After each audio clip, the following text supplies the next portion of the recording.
আমাদের ফেনীর সোনাগাজীর মাদ্রাসা ছাত্রী, যাকে কেরোসিন ঢেলে হত্যা করা হয়। তো তার শ্লীলতাহানির যে অভিযোগ ছিল মাদ্রাসা প্রিন্সিপালের বিরুদ্ধে, ওই অভিযোগের সময় তৎকালীন সময় তার ওসি মোয়াজ্জেম হোসেন,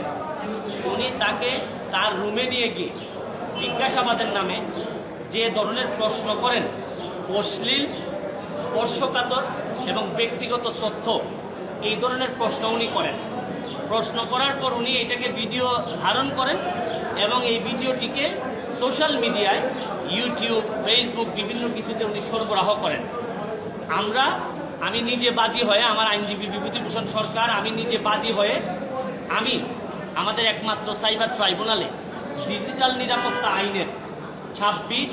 29 এবং 31 ধারার লঙ্ঘন, যেখানে আমি আদালতকে বলার চেষ্টা করেছি